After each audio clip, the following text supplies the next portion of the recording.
আমরা মুসলমানরা বিশ্বাস করি যে আল্লাহ তাআলা হলেন নূর। আল্লাহর কোন রকম প্রতিকৃতি অথবা লিঙ্গ নেই। তাহলে কেন আমরা আল্লাহকে ডাকার সময় বলি, আর পবিত্র কোরআনেও বলা হয়েছে আল্লাহকে সম্বোধন করতে গিয়ে বলা হচ্ছে হি? একজন বোন, আপনি খুব সুন্দর প্রশ্ন করেছেন। এই প্রশ্নটা আমাকে অনেকদিন সমস্যায় রেখেছিল। আপনি বললেন যে আল্লাহ নূর, তার কোনো লিঙ্গ নেই, তাহলে কেন আল্লাহকে বলা হয়েছে হুয়া, ইংরেজিতে হি? এই প্রশ্নটা অনেক মানুষকেই করা হয়েছে। ইন্ডিয়ার বিশেষজ্ঞদের কেউই সন্তোষজনক উত্তর দিতে পারেননি। তখন আমি ব্যাপারটা নিয়ে গবেষণা করে বিশেষজ্ঞদের সঙ্গে কথা বললাম। যখন আমি আরবি ভাষা শিখেছিলাম, ব্যাকরণ, আরবি ব্যাকরণে মাত্র দুটো লিঙ্গ আছে, পুরুষ আর স্ত্রী। ইংরেজি ব্যাকরণে তিনটি লিঙ্গ, পুরুষ, স্ত্রী, ক্লিব।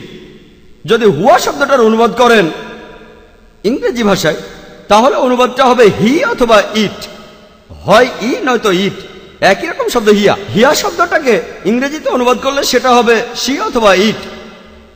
তাহলে আরবি ভাষায় দুটো লিঙ্গ আর ইংরেজি ভাষায় তিনটি লিঙ্গ। তাহলে হুয়া শব্দের অনুবাদ করলে হবে হি অথবা ইট, হিয়া হবে সি অথবা ইট। তাহলে হুয়া শব্দটাকে ইংরেজি করলেন। আল্লাহ সুবহানাহু ওয়া তাআলা তার কোন রকম লিঙ্গ নেই, তাহলে এখানে হি বলা হচ্ছে কেন? কিছু লোক এখানে বলতে পারে যে যদি হুয়া অর্থ হি অথবা ইট, আর হিয়া মানে সি অথবা ইট, দুটোই ইট, তাহলে আল্লাহ কেন হিয়া না বলে হুয়া বললেন? পবিত্র কোরআন বলছে কুল হুয়াল্লাহু আহাদ, বলো তিনি আল্লাহ এক, অদ্বিতীয়।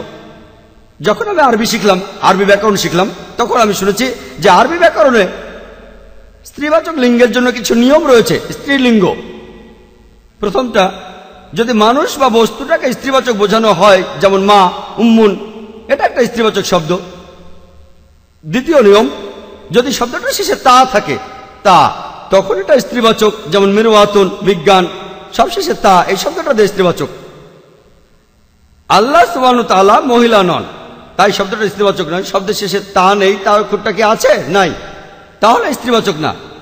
3 নম্বর, যে শব্দের শেষে বড় আলিফ সেটা স্ত্রীবাচক। আল্লাহ শব্দের শেষে বড় আলিফ নেই, তাহলে স্ত্রীবাচক নয়। আর আরেকটা নিয়ম, সেটা হলো জোড়া, কোন প্রত্যঙ্গ জোড়া। চোখ, আইনুন, স্ত্রীবাচক। ইয়াদুন, হাত, স্ত্রীবাচক।